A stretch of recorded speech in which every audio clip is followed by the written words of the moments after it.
Agora vamos concluir a aula de fases metodológicas, ressaltando alguns aspectos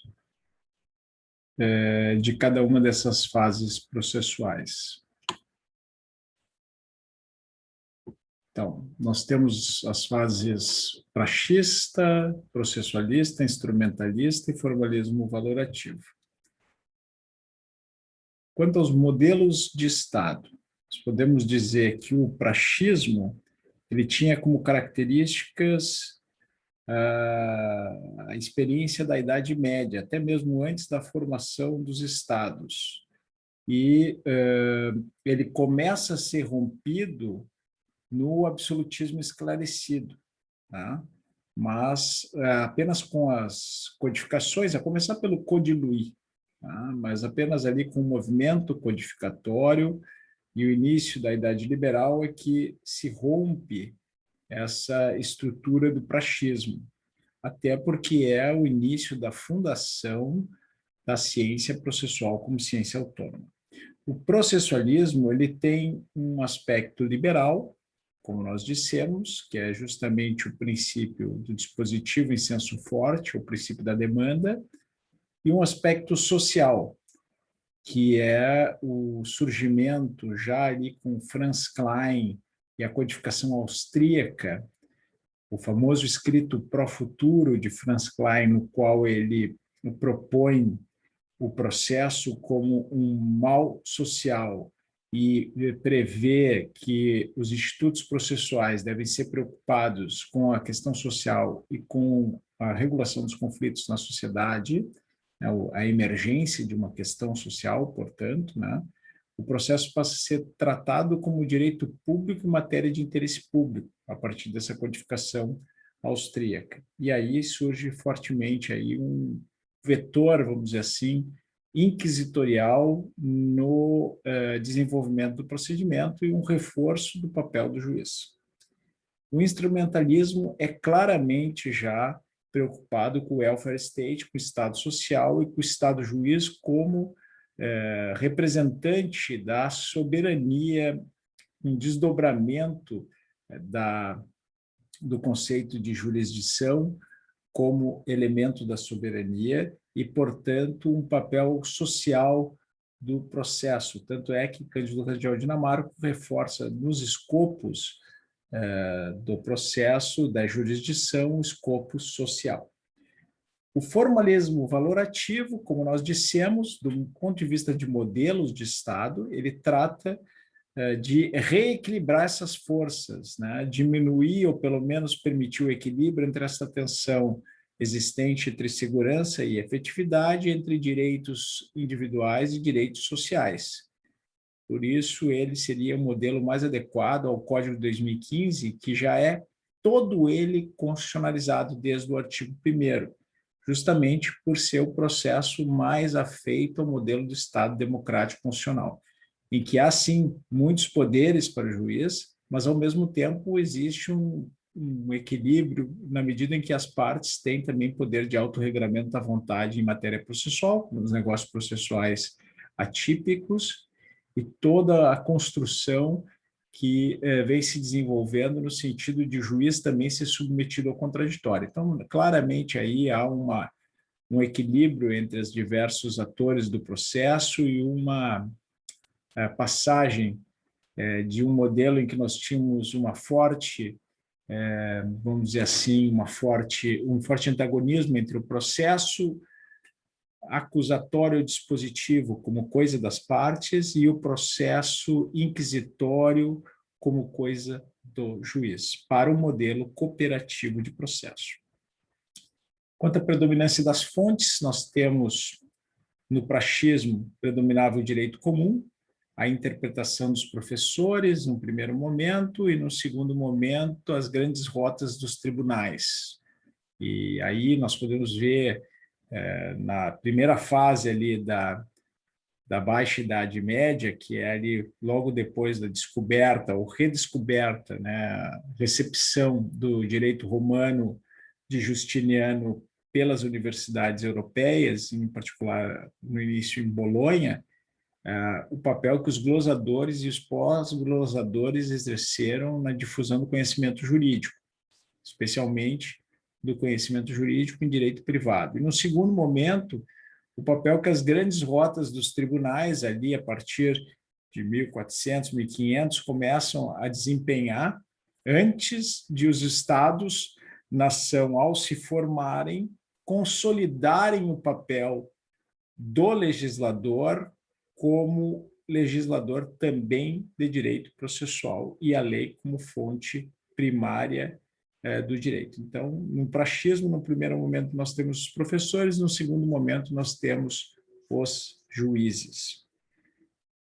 Nós temos também no processualismo, então, como ele já faz essa passagem para os estados-nação, né? Essa passagem para os modelos de Estado mais controlados, e a jurisdição passa a ser um atributo da soberania, e inclusive delimitada segundo o território. Nesse momento, o processualismo ele acaba assumindo como fonte primária e formal do direito, material e formal do direito, a lei. E aí a lei toma a soberania absoluta, quase, né? E nós vamos ter aí, por exemplo, o dogma de que a lei não pode ser interpretada e que a lei só tem uma interpretação, justamente característica desse modelo de predominância da lei como fonte no processualismo, que a gente chamaria de paleojuspositivismo. O instrumentalismo ele é mais consciente da passagem da lei em relação à Constituição, mas ele acaba preservando duas esferas distintas, como se houvesse um espaço de direito processual apenas legislado e um espaço de direito processual constitucional.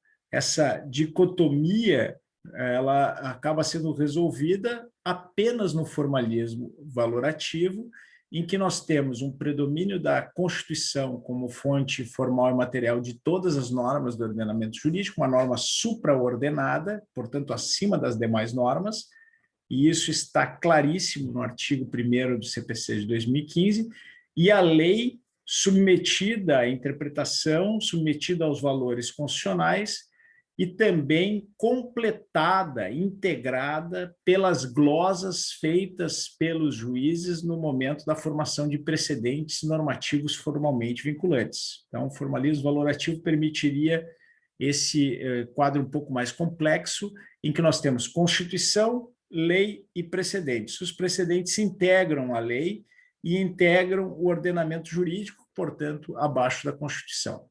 A Constituição como fonte primária, formal e material, supraordenadas todas as demais normas, a todas as demais normas do ordenamento jurídico. Nós fôssemos pensar, por exemplo, no passo seguinte, do ponto de vista do ordenamento, é o reconhecimento que os tratados internacionais e o controle de convencionalidade a partir desses tratados internacionais integram o nosso ordenamento jurídico e, portanto, permitem dizer que elas têm em alguma medida, esses tratados têm hierarquia constitucional e estão, então, como um reforço num bloco de convencionalidade que agrega ao bloco de constitucionalidade como parâmetro de controle das normas e dos atos de todos os demais poderes dentro do ordenamento jurídico. Então, é interessante perceber que o ordenamento jurídico aumenta de complexidade, mas também aumenta a clareza de qual é a direção que o ordenamento jurídico deve seguir. A direção é aquela dos valores tornados normas nas constituições e nos tratados internacionais recebidos como norma constitucional. Do ponto de vista das fases metodológicas do processo, nós também temos a regra ou a validade do direito à norma de reconhecimento, né? No praxismo, a norma de reconhecimento seria a justiça, o justnaturalismo, a ideia de que é o justo. E a definição do belo, do bom e do justo seria, então, uma definição filosófica, um conceito filosófico a ser apreciado e discutido do ponto de vista da filosofia da justiça. Todo o avanço que houve no período iluminista se decorreu ao exercício dessa reflexão sobre a busca do justo, né? E isso permitiu a construção do processualismo, que já admite a lei como a cristalização desses valores.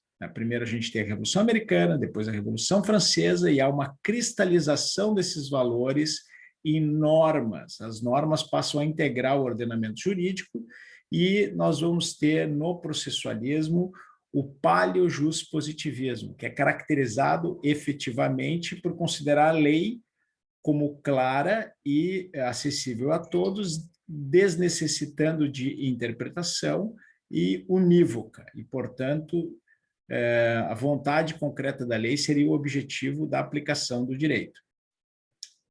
É claro que o processualismo não conseguiu dar conta da complexidade das sociedades, e isso foi muito bem demonstrado, por exemplo, no movimento pela retórica, tópica retórica, e nos trabalhos de Fivéc.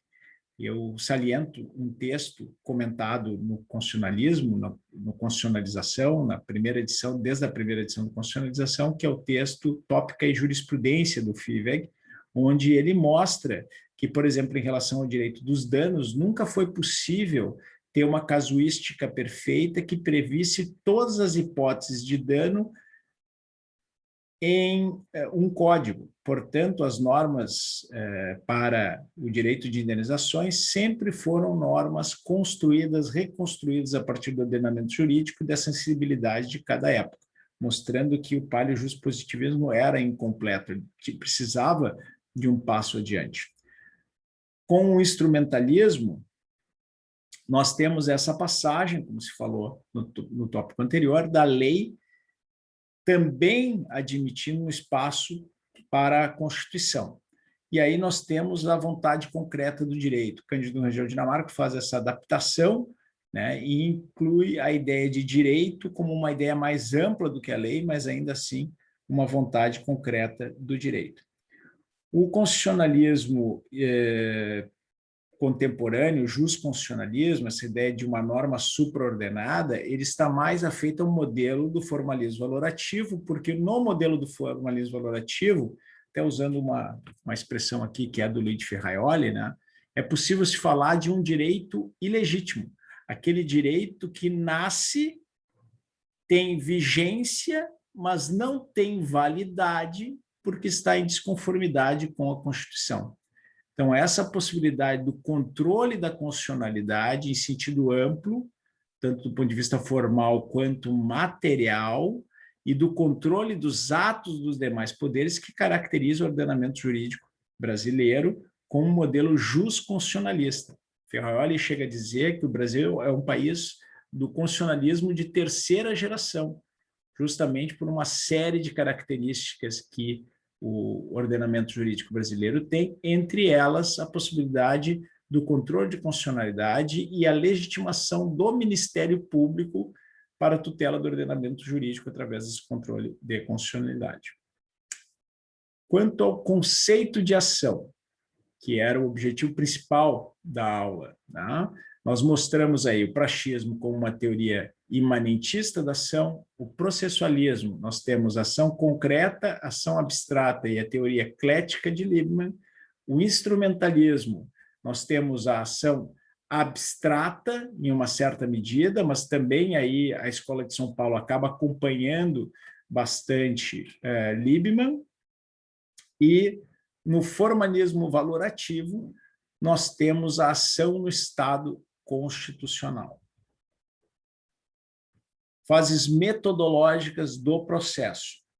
Do ponto de vista do conceito do processo, nós poderíamos dizer que o conceito, a natureza jurídica do processo no praxismo era aquela expressão do Bulgar, processo ou iudicium, melhor dizendo, est actum trium personare, autor, juiz e réu, essa coordenação entre os diversos atores. No processualismo, nós vamos ter como natureza jurídica do processo essa junção entre a relação jurídica e o procedimento. Relação jurídica mais procedimento. No instrumentalismo, o que nós vamos ter é a relação jurídica complexa mais o procedimento. Então, O instrumentalismo ele vai servir de algumas ideias de Fazzolari para falar, então, de uma relação jurídica complexa e dar já algum espaço para o contraditório. Mas é só com o formalismo valorativo que, assumindo o processo, o polo metodológico, como nós vimos, tá? O conceito de processo se altera para que nós tenhamos o procedimento em contraditório. E aí o próprio processo é considerado o procedimento em contraditório. O que caracteriza o processo como uma espécie de procedimento é que o processo se dá em contraditório. E isso também vale para o juiz. Percebam quanto é mais adaptado a uma teoria dialética do Estado democrático funcional este modelo do formalismo valorativo, que se preocupa com esse diálogo, em uma certa medida paritário, isonômico, entre os diversos atores do processo, para que eles possam auxiliar na formação da decisão. Na feliz expressão do Antônio de Passo Cabral, o contraditório aqui seria um direito de influência das partes em relação ao juiz e um dever de debates do juiz em relação às partes. Então, autores de referência, né? Nós poderíamos ter aí como autores de referência do praxismo, o búlgaro, do processualismo, o Bilov, do instrumentalismo, o Dinamarco e o Capelletti, e do formalismo valorativo, o professor Carlos Alberto Alvaro de Oliveira. No praxismo, como não há uma separação entre direito material e direito processual, como o processo é um desdobramento do direito material, a ação é um desdobramento do direito material, o processo é uma mera praxe do foro, nós poderíamos dizer que não há exatamente um polo metodológico.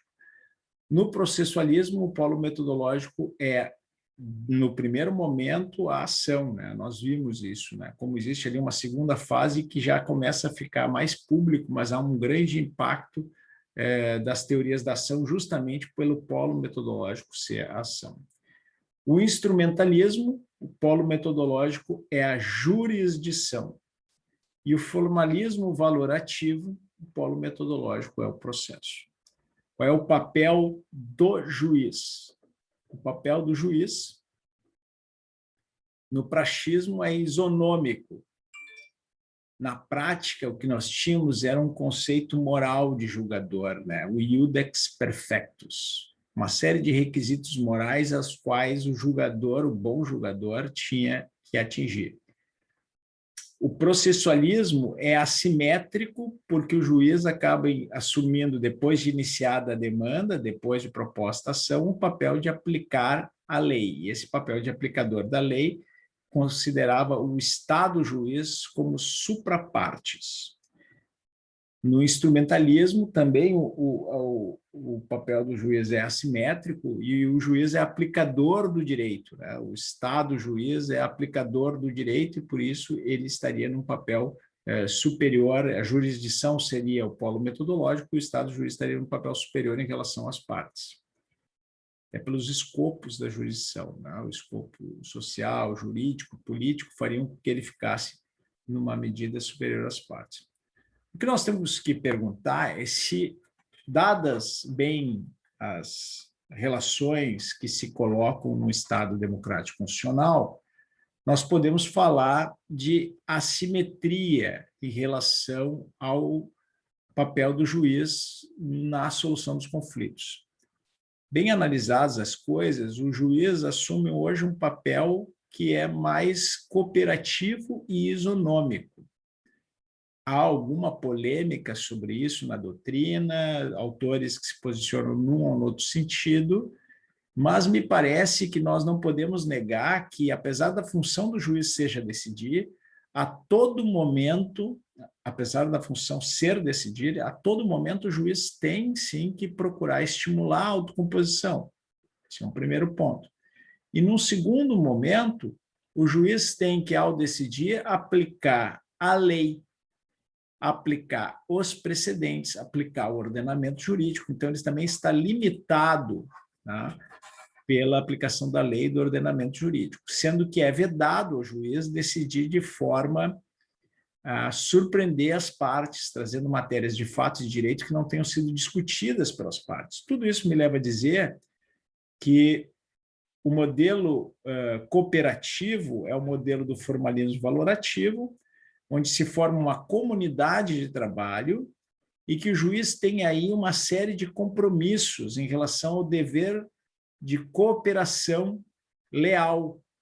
Esse dever de cooperação leal que ele deve ele mesmo se submeter, mas ele também promover.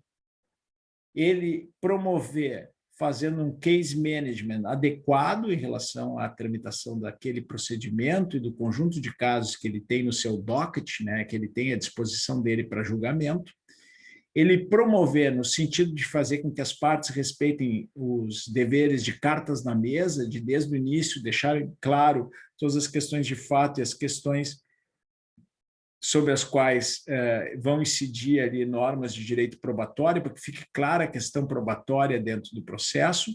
Um dever de, desde o início, deixar claro quais são as questões de direito envolvidas e, portanto, qual o direito aplicável para o caso. E com a identificação dos fatos e do direito, estimular a autocomposição. Então, esse papel do juiz me parece que, apesar de ser uma função muito específica de terceiro, ela é uma função de promoção de um resultado rápido, barato e